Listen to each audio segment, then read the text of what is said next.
You're listening to Radio DMG.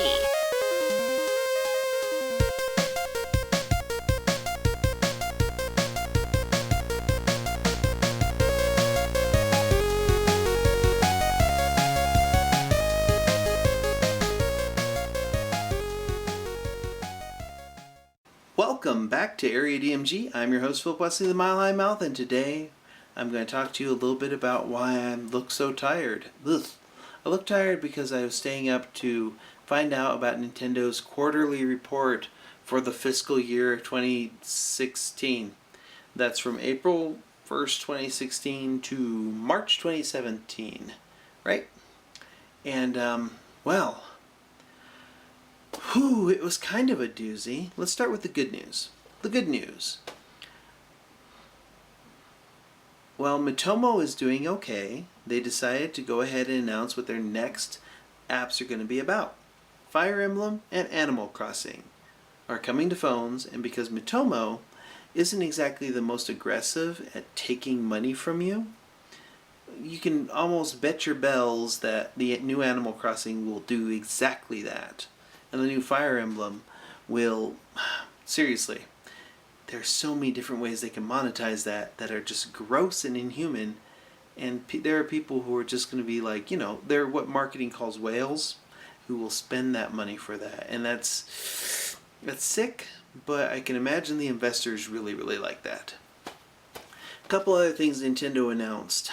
Well, there will be no NX at this year's E3.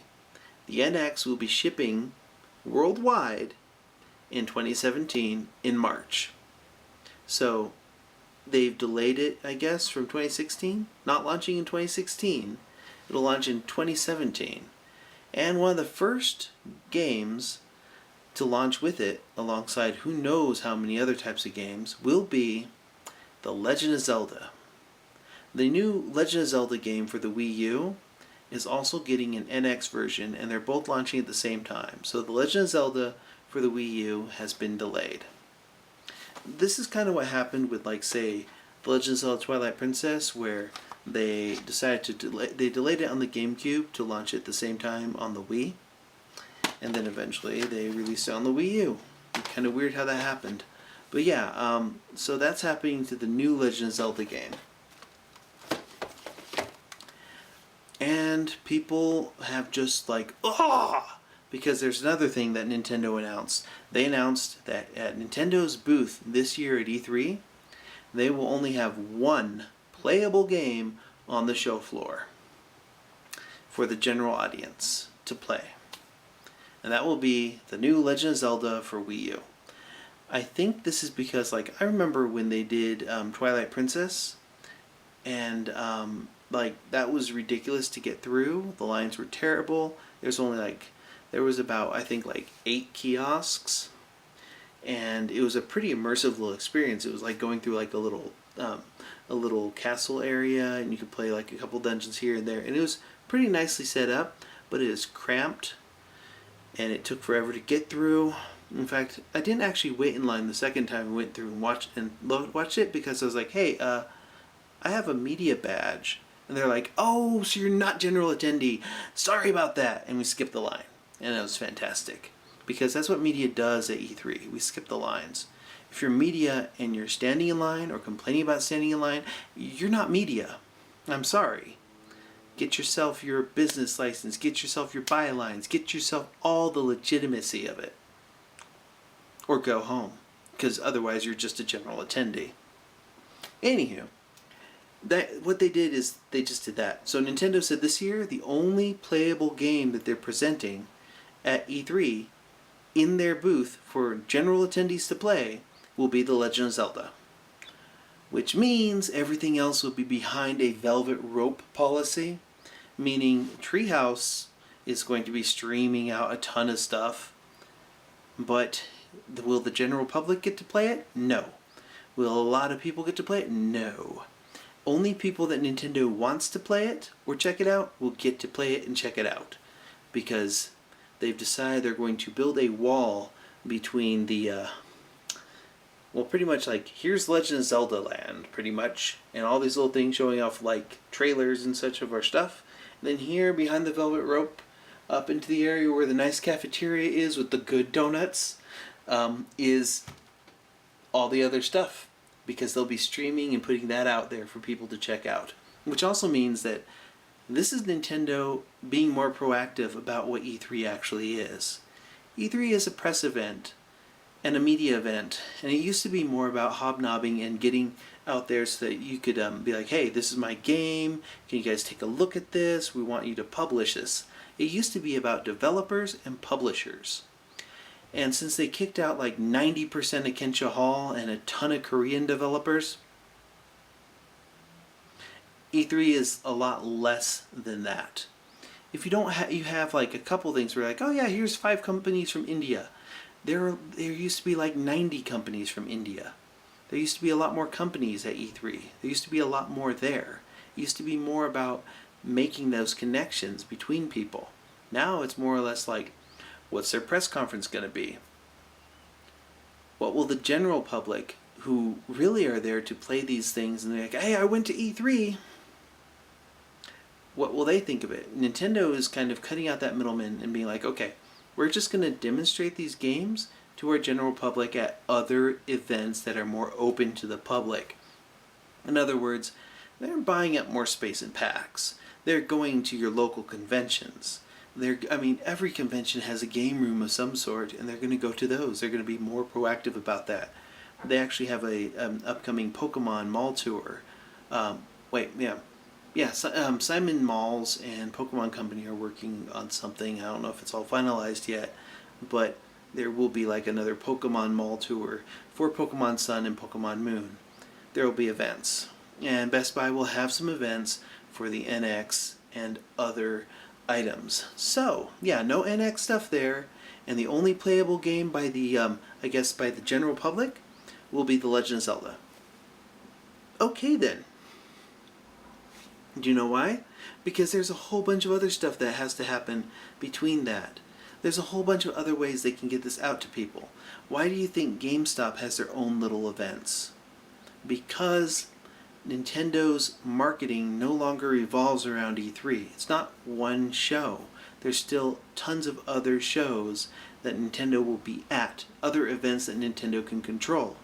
That's what's happening with that. It's frustrating for the people who are there just as general attendees who won't be able to be like, oh, here is the assets for this. Oh, here's my code for this. Cool, I will go ahead and download that particular demo, or I will check this out later. Could you bring this by the office? Here's my P.O. box. That type of thing. Those people, this will not affect you.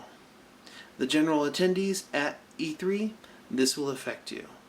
Oh, that's the big thing that people were upset about, that and the delay of the NX. Also, Nintendo said that the NX will be a third pillar that won't interfere or replace the Nintendo 3DS line or the Wii U line. Which, okay, when was the Wii U a line? In fact, in the fiscal report, they stated that they're going to be shipping less of the current Wii U SKU. And it reads to me that I think we're going to see a revision of the Nintendo Wii U. Okay. Now, bear with me a little bit on that, because I'm about to get into some heavy speculation. This controller is terrible. Okay? It's heavy. Stuff is awkward. Like, for example, the thing that you scan your Mii's onto is right here, when it could be like, say, on the new 3DS where it's under here, under the screen. Some of these can be moved up. Many of these buttons can be moved around a bit. Like for example, this your power button. They could put that down here on the bottom. Your TV button, does it really need that? That could be up here on the top. The camera thing that's built into here, that could be thinner, and down here, you can do a lot with it. You can make this lighter and thinner, and you can make a lighter and thinner and sleeker looking Wii U, maybe even a Wii U 0.5, similar to what's happening with the PS4 0.5 and the Xbox 1.5, that is just slightly more powerful, has more space, and a better, sleeker controller. Or you can start selling the better, sleeker controller because you're going to need that for your next system. Which I think the NX is going to be both its own little console platform, essentially, because it will have its own games and versions of games, but it'll also operate with a lot of your current accessories. Like for example, the Amiibo, and this controller, and your 3DS. The NX is a platform in the way that it's a box that operates and talks to an updated version of this controller.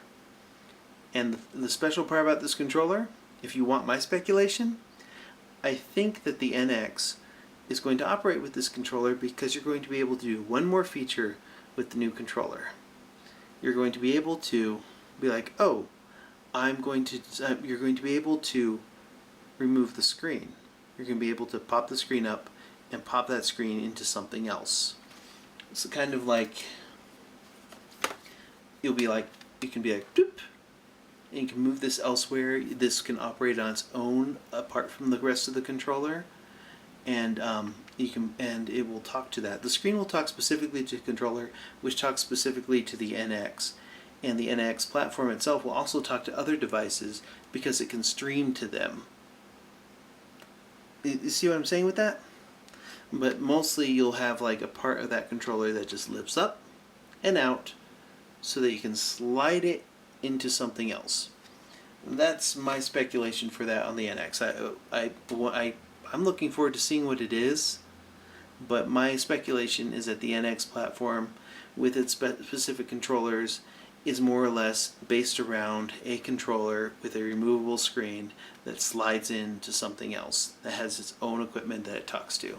In other words, it's going to be entirely wireless virtual reality and augmented reality equipment, which would be kind of a step up from Oculus and the PlayStation VR, which have miles of wires that attach to your skull, and it's ridiculous.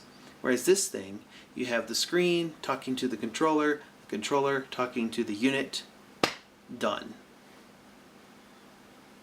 But yeah, that's where I think what they're doing with it, and I think their plans and the stuff that they're putting out here is ridiculous, and I can't wait to see what they're going to do with like this whole expansion of the Amiibo things, and I can't wait to see what they do with the Legend of Zelda for the NX and for the Wii U. I'm annoyed by the delays. Yep. And I think it's kind of like bad that they did that because I'm pretty sure that the Legend of Zelda for the Wii U has been done for a while.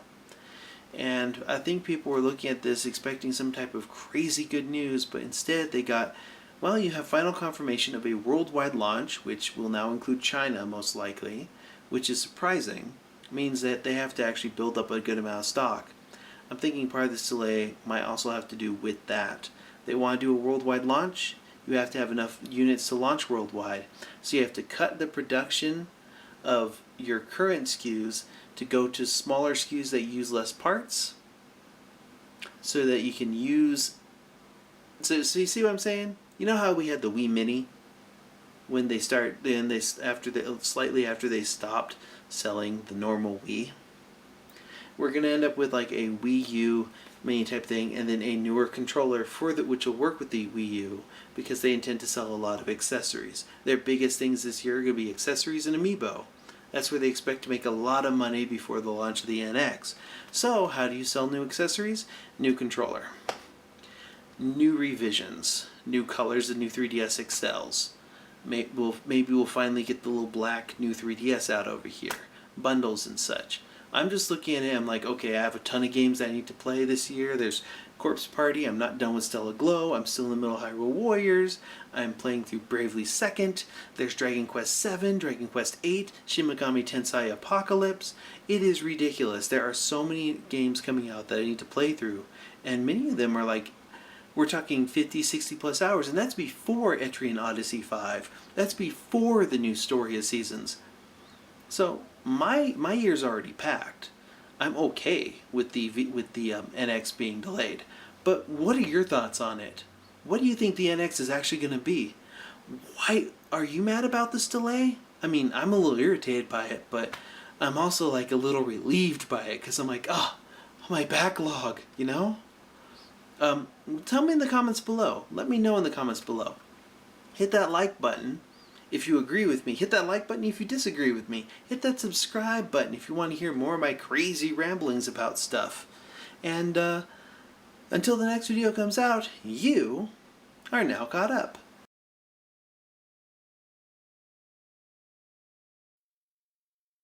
Welcome back to Radio DMG. I'm your host, Philip Wesley, the Mile High Mouth, and I'm here at Colorado Anime Fest 2016 with...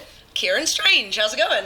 Doing okay. It's been like so long since we've seen each other. I know, we recorded that concert of yours a while back. Back here. Last time I was in Denver. Yeah, just in case people are not familiar with who you are and what you do, who are you and what do you do? What do you do? Like I said, I'm Kieran Strange. I was born and raised in the UK, made in England. Very good. And I'm a musician. I write... Oh, sorry. Do you mind if I start again? Sorry. Oh, no, it's fine. Okay. Sorry. Okay. Yeah, You do things. I do things. Hi, my name's Kieran Strange. I'm from across the pond. I'm a musician. I'm also an activist for LGBTQ rights. That's sort of my main two sort of focuses right now. I love to write music about geeky stuff and stuff I'm going through, that kind of thing. So, when did you get started in music? What led you to get interested in music? Music has always been something that's really been close to my heart. When I was a kid growing up in England, I was raised above my grandmother's pub. She owned the flat above the pub. And every night I'd go to sleep listening to the jukebox or to live bands playing.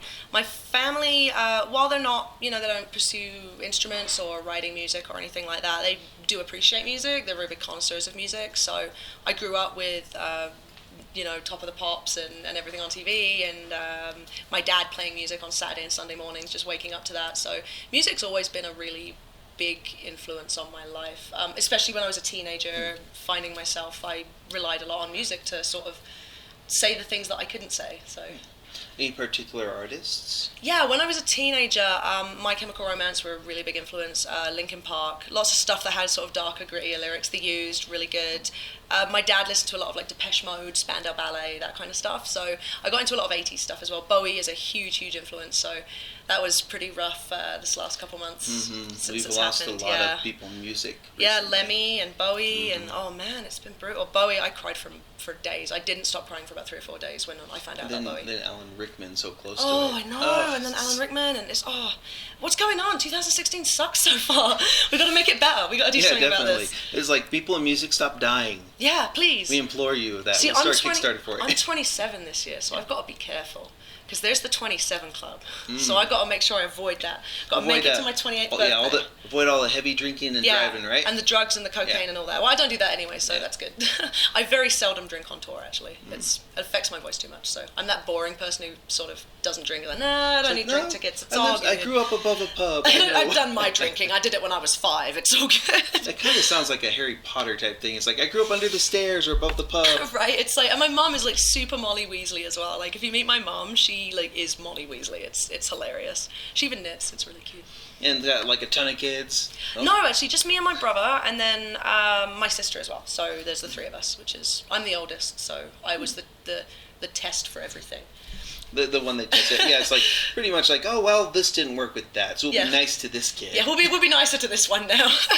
No, I was truly lucky. I had a great family. There's a lot of pressure when you're the eldest, Yeah, because everyone's like, oh, they want you to be an example for the rest of the kids. Yeah, I was Hermione Granger as a kid though. I was like that swotty kid who we were called boffs in school. I don't know if you guys call them just nerds or swats or like what your word is for that kid who's the teacher's pet. Sure, yeah, something like that. Yeah, I was like a prefect at school and that. So I feel bad. I think I led a really harsh example, like being like, I'm going to get all A's and now I'm going to move to Canada and become a musician. So, and they're like, ah. No, he's great. My brother's great. He's got a kid and he's working a really good job. He's got into the trade, so he's doing really well for himself. So he's a smart kid. So, did you take any music theory or anything when you were in school? No, I didn't. I would love to take a music theory class. When I write, a lot of it is purely instinct. Like, I'll be like, oh, this feels good, or this sounds good, or I'll sort of, twat around on my guitar and try and write, like, a chord progression, and I don't think about building the chord structure from a musical theory point of view. It's more like, oh, I feel something in my gut, like it needs to coda here, and then I'll take it to my co-writers, because most of my songs I co-write. I love co-writing. It's such a good way to draw stuff out of yourself that you normally wouldn't think about. And they'll help me sort of fix any of the chord progression issues that I have, that I'm just not, where I'm not musically trained. But I'd love to take a theory class. I think of all the classes you could take if you want to be a musician, music theory is great, and also just business management is like super useful to have, because I went into this knowing nothing about business, and now I'm okay. It kind of sneaks up on you. Just yeah, you're like, wait. oh gosh, I have to market myself. What is branding? Like, I changed my hair color and people got really angry at me and were like, no, you have pink hair. And I was like, oh, okay, branding is a thing apparently. Oh, yeah, there's actually a pretty good series of those called like guerrilla marketing, guerrilla branding. Oh, cool, all those really? things. They're pretty good. good. Oh, wow, yeah. Interesting. There's so much online. Like, people always ask me, like, how do I get started as a musician? And my one thing I would say is read ebooks. Read ebooks about social media, about crowdfunding, about how to tour, like how to write music, like connect with people in your local area. Like, a lot of people think go for the X Factor kind of thing, but you're way better off just spend $10 on some ebooks and learn some stuff about how to market yourself is definitely the better way to go. Another good one's like the E-Myth or so.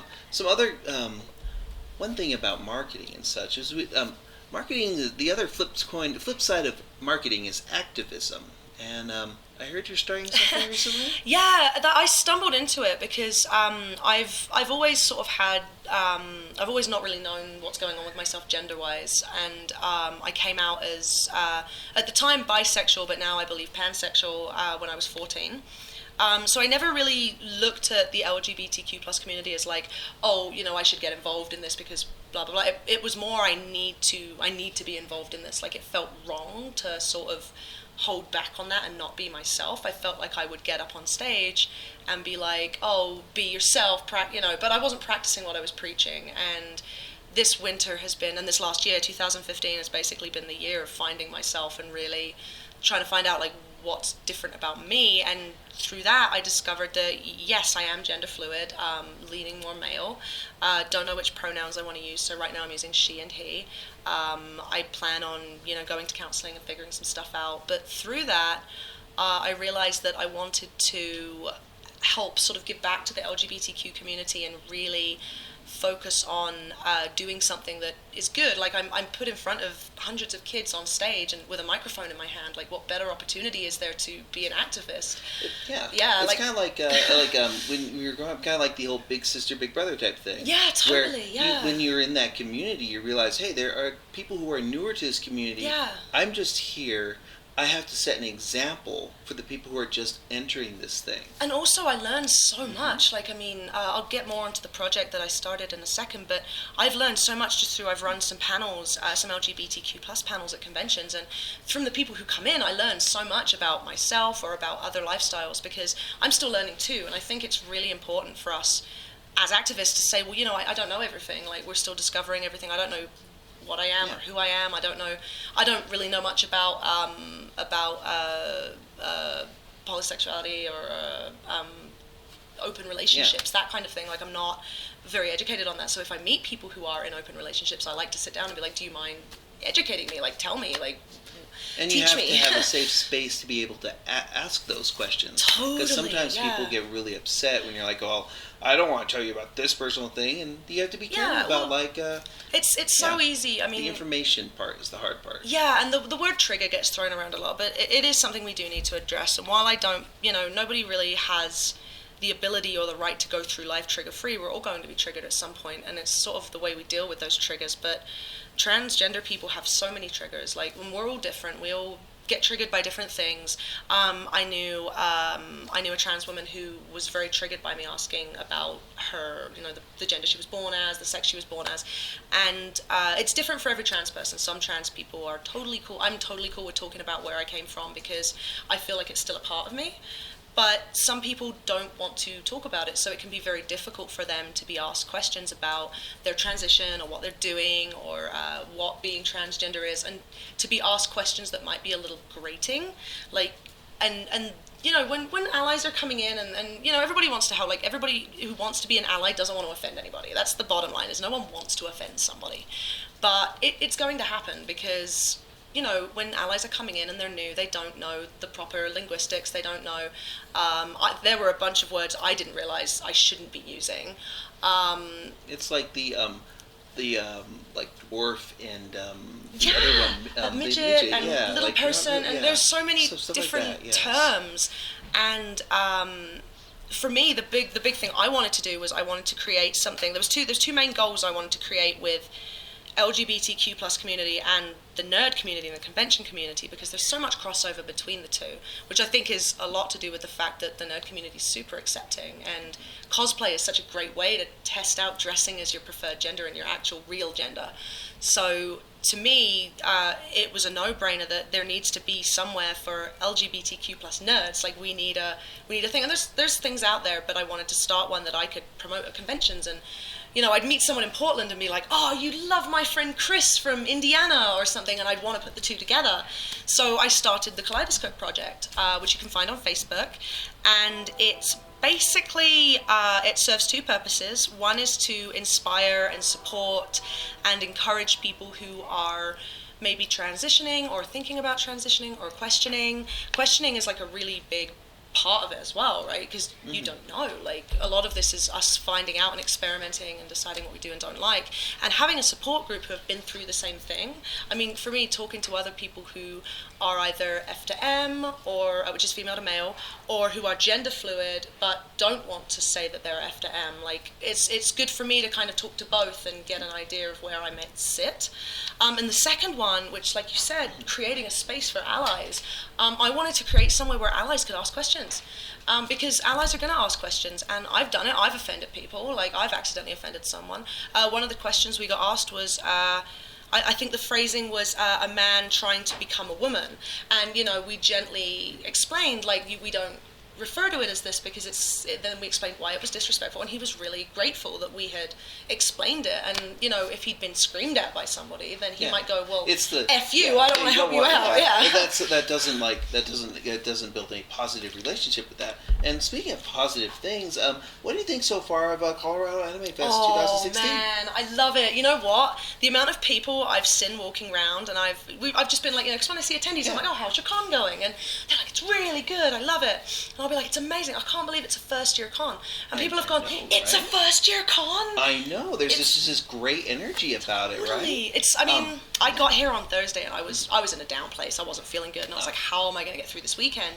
By Friday afternoon, energy just lifts you up. Yeah, man. By Friday afternoon, I was just like, I was in my zone. I was just so happy. Like, everyone has such, like, the staff and the volunteers, and every guest here is a sweetheart. Like, everyone's super lovely, and like all the staff and the attendees. Like, everyone's just happy. I don't know if it's because it's so sunny here. Oh yeah, it's been really nice. It's been this really week. nice. It's cool. Yeah, Colorado's brilliant, beautiful around here. One thing I've noticed at a lot of these conventions is there is that energy about that just that great energy, and I think this would fall into your Kaleidoscope project as well, in that when people leave the convention though and go back to their quote normal end quote lives, reality, where they're dealing with family or bullies or school or work or whatnot, they tend to just lose that energy completely and flatline, kind of a post-con depression. It's con depression. How would you expect? How would you suggest they help deal with it? What would you suggest people do to help deal with that? My big thing, like, because I get major con depression, the thing with me is, because I do, like, a bunch in a row, is, like, I don't get it until right at the end, and I get, like, 5 cons worth all at once. The one thing that always, because, like, the drive home, I'm always really buzzed, and then you get home. The one thing that really inspires me to keep going is, like, that energy you feel when you leave the con and you're like, next year I want to do this cosplay, and we're going to do this, and I want to book this room, and, like, maybe I'll think about doing this or running this panel. Like, don't wait. Just, like, start planning how you're going to do that cosplay. Make friends at the conventions. Find them on Twitter. Twitter has a great listing feature, so you can just basically take everybody you've met at conventions, that's what I do, and list them. I've got a list that's like cool people I've met at cons or something like that. And so I can keep in contact with them, and you know, the social media is so cool. You can just keep that energy going. Yeah, like keep it going online. Using the social media, just keep swimming. Yeah, totally. And all of the cons have, at least most of the cons I go to have Facebook pages and groups, and the groups are great. The pages are more for the cons to advertise, but the groups themselves, I'm pretty sure Colorado Anime Fest has a group. Oh yeah, definitely. Yeah, and well, with the social media girl we have, it definitely has a group. She's magic. Oh, definitely. Oh, she's so good. And so, join the group and just like keep reliving that energy, and you know, post in the group and enjoy the group and turn the group into a community. Like, post about like, you know, oh, who's excited for season 2 of Attack on Titan? Yeah, that type of thing. That's gonna be awesome. Totally. Like, so, before we get going, this is the last question. Sure. Is there anything you'd like to pimp or promote before we go? Let me think. Well, obviously the Kaleidoscope Project is something I really, really And want where to can pimp people out. find that? It's on Facebook right now. I think it's /groups/ the Kaleidoscope Project, or /group/ the Kaleidoscope, one of the two. Or if you just search Kaleidoscope Project, the color scheme is like a cream with like a bunch of pastels, so that's the easiest way to find it. My other thing I guess I'd love to pimp out would be I have an Etsy. Oh. I fall asleep in the car. Anybody who has like followed my social media knows that I fall asleep in the car on tour, and it really pisses off my managers. Like anyone who's tour managing will take photos of me and be like, oh my gosh, like I can't, she's asleep again, like what do I do? And so I've discovered that if I make buttons on the road, it keeps me awake in the car. So I've started a button making business, and it's really fun. Like I love it. I get to make comic book buttons, and we do pronoun buttons. We do the Kaleidoscope Project has a series of buttons that we've done, and I do all the graphic design and cutting and smashing myself. And that's Adamantine Arts. Adamantine Hearts, like the adamantine hearts. Like, Hey, you got it. I was so Absolutely. happy when I came up with that. I was like, yeah. Oh, that works, and it's good for branding. Yeah, totally. Thank you very much for doing this interview. Oh, thank you for having me. It's always super nice chatting to you. Man. Absolutely. I wish we had a little bit more time. Oh, it's all fine. good. No It's worries. All good. Anyways, thank you very much for doing this. This is your host, Philip Wesley, the Mile High Mouth. I've been here at Colorado Anime Fest In this 2016. beautiful room. Absolutely. With me, Kieran Strange, musician and person who does stuff. Yes, person who does stuff. And until the next episode comes out, you are now